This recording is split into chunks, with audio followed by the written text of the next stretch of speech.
Fellow tennis nerds, I hope you're well. Time for some gear updates. The Australian Open is in full swing. I hope you're watching. I hope you're enjoying it. I have some FOMO from not being there. Maybe the same with you guys. But obviously a great time of the year when there's Grand Slam tennis action. So many stories, everything from Osaka's dress to Dane Sweeney beating Gael Monfils. Monfils is obviously a fantastic player and you want him to go far because it's his last year on tour. But the Sweeney story I mentioned partly because he has a good YouTube channel called Life on Tour, check it out. But he also won his first Grand Slam main draw match. So kudos to Dane there. He's playing an Aero 98 with the 2023 cosmetic. You might have seen our review of the 2026 Aeros. That's up now. 2023, still a gem. So many players use it. And it looks like he's playing it just retail with lead tape on the sides. I don't know his specifications. He has played it blacked out. But now with the 2023 cosmetic, maybe he buys them himself, maybe Babolat supplies them, I have no idea. But it would make more sense for Babolat obviously to send him the 2026 cosmetic. So, who knows? But if you have any information about Dane Sweeney's racket, please comment below.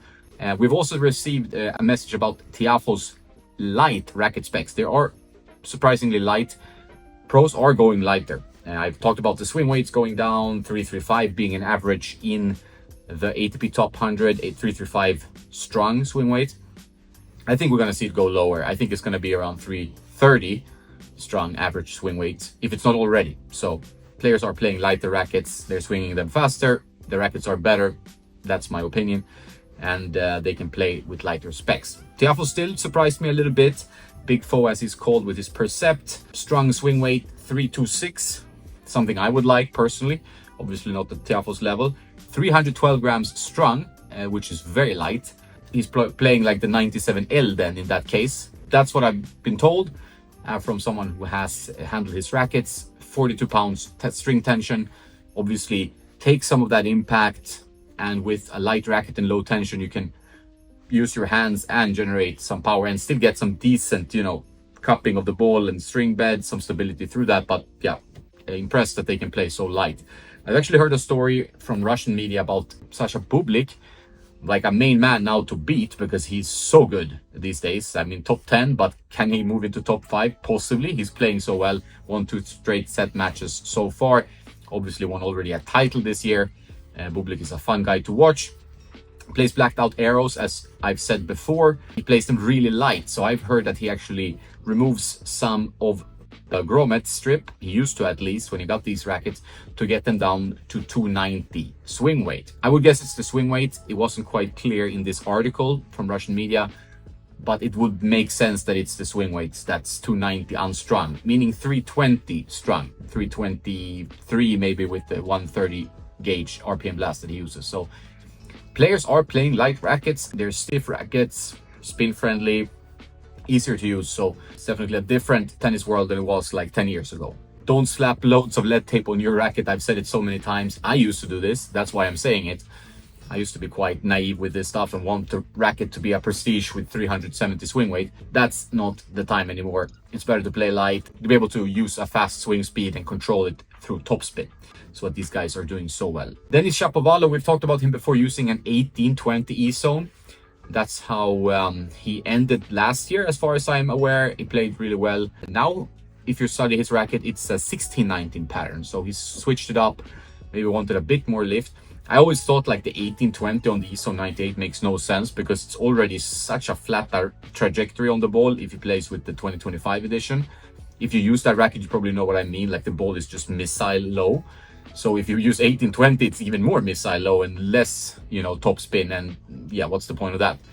So yeah, I'm not surprised to see him with 16-19. I have tried the Pro Stock 18-20 ISO 98, and yeah, I wasn't super impressed by that one compared to the retail one. Felt the same, just even lower trajectory. So 16-19 makes a lot of sense, but that's what we can count on this racket. I got some questions about Alcaraz strings. What is he playing? And all the companies now, except I think Head, the main ones, are showcasing their team and showing what strings they use and what equipment. And I think that is a great initiative as long as they're not lying. You never know, right? But I don't think they are, especially because they don't talk about specs. They talk about this racket model, and obviously it could be the older model, but the endorsed racket model and the string. So we get some information through these posts, and we're gonna have a look at that and see what they play. But according to Babolat, he's been on and off with the RPM Blast RPM team. Team is supposedly stiffer, but when you play it, it feels softer. So it's a bit of a strange sensation. But RPM team 130 on the Tennis Warehouse University stiffness tests, it's really high. It's really stiff. It's like Laxlund 4G. But when you play, it doesn't feel like that. I feel like it feels a little bit more like slippery and moving more than the RPM Blast even. So I'm not sure you can always trust data, or if you can trust me, I don't know. But your own personal perceptions are obviously a little bit in flux, right? So it's you have to really revisit things. I always try to do that with reviews, include other people, try it for a long time, try new strings. So I really get the sense of what this product is doing, whether it's a string or a shoe or a racket. I think that's important because it's very easy to get carried away by other people's opinions and marketing and whatnot.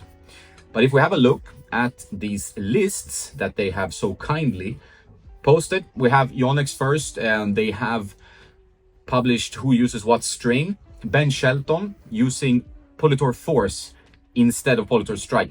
Some guys messaged me and said it's the same string. I don't think it's the same string. They do come in different colorways. I don't think they just release Strike in new colors. Makes little sense for me. But on Yonex's own website, they haven't probably updated it. It says that Shelton uses Strike, but on their post he uses Force. So it would be logical that it's a renaming, but the Force comes in different colors and it's supposed to be a more lively string. And I did try a new Yonex string in Wimbledon that was allegedly Force, and it played quite different than Strike. So my guess, estimation here, is that it's a new string. If you know more, if you're from Yonex and you want to correct me, please do. That's what I've heard. I'm trying to give always very honest, also about my own shortcomings as this kind of gear journalism goes. But I think it's a new string. Politor Force. Darderi 97D Politor Pro, we know that, but Fonseca, who seems to be still a little bit injured, lost his first match. Not really a shock considering the history of not playing warm-up tournaments. Full bed of Politor Force, and that makes me think it's a new string. Mochizuki, who played Steph, plays full bed for Politor Force as well. He's on 100. I thought it was a longer racket. I'm actually gonna make a video about like longer rackets and shorter players because it's usually like a connection there. He's not a tall guy. You need help with swing weight, power, and reach on the serve to compete with these guys who are mostly very tall. You know, it's kind of like the NBA, the tennis tour on the men's side. But yeah, regular EASE on 100, I would guess, because they write that Baez, who I know is using a VCore 100 plus, meaning the longer VCore, is using that. So also Politor Force. Mahach, VCore 100, I know that. Politor Fire. Sisu Bergs uses some older VCore 98 and Politor Pro. Luca Nardi, they still write here using the EASE on 98. He is, as I've said in previous videos, using a Python in recent images. So our guess here is that he's gonna switch, but who knows? You know, they might go back and forth a bit. Maestrelli also EASE on 98 and Sakamoto also EASE on 98. Talking about the Python, we have a pro staff player, Brazilian guy, Thiago Monteiro, who has switched now to the Python or Wilson spin racket or the red line. We will see what it's going to be called. We all call it Python for now, it seems like, and he seems to have switched to that, which makes sense from the pro staff considering where the game is going. He's a very solid clay court player, obviously. So another guy who has switched to that racket by the looks of it. Then we move on to Technifiber and their lineup and look at what they are using. We have Medvedev using Razor Soft. Not a surprise there. Last time I saw Daniil and his rackets was in Vienna. He used 21 kilos, which is 47 pounds.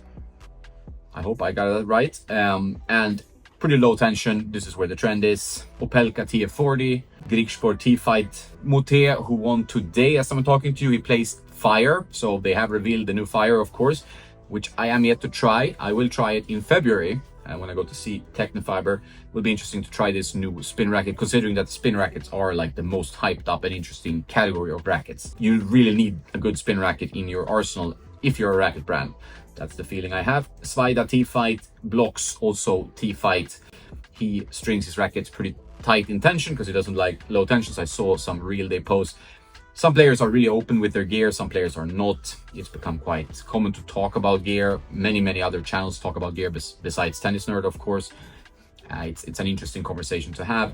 Sloane Stevens, I've talked about before, going to fire. She's using Razor Soft, as you can see here on the list. It's nice that they published this. It would be cool with the string tensions, but that can obviously change. But the more information we have as racket gear nerds, the better. I did mention Carlos Alcaraz and his RPM team, and that is what Babolat have posted here. We do have some ones we know. We do know that Auger-Aliassime is using RPM Rough. Mikkelsen, Blast, most players here are Blast, Alexander Muller, and as you can see on this list, quite a few of them are, Aero users. It's the main silo now in Babolat Racquets. We do see that when they don't list the string, they are using some other brand string, in case Manarino using Laxalon, for example, or the Power. Rafael Collignon, I'm not quite sure what string he's using, at least from the top of my head, but he's using an Aero 98. The Dutch guys, De Jong and Botik van de Zandschulp, both using RPM Blast and using the Aero 100. I think 2023 version, but I'm not 100% sure. Fernley 98, so many guys 98. I didn't know that Adam Walton used an Aero Plus, so that's new information. Mostly Aero users on the Babolat side. That is their best-selling silo. Obviously, Pure Drive is doing well, but it's not as popular as the Aeros. The only player on the women's side, at least high ranked, that I know who's using the Aero 98 is Leila Fernandez, using it with RPM Blast. The other players are mainly using pure drives. We have Iala using a regular Aero 100, but a lot more pure drives on the women's side, which I've talked about before. So not many Aero 98s there, or even pure drive 98s. They need a little bit more power. So that's interesting from the racket brands. Thanks for that. I would love to see it from head. Endorsed rackets and strings. Got also a comment on Joel Schwetzler using a TGT 301.4. Now we know it as Yannick Sinner's racket. I'll make a reel about his racket maybe more in depth because that was requested.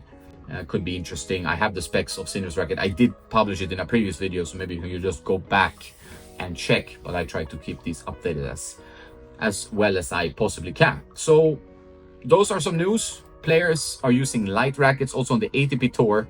Don't slap lead tape on your racket and go nuts with that.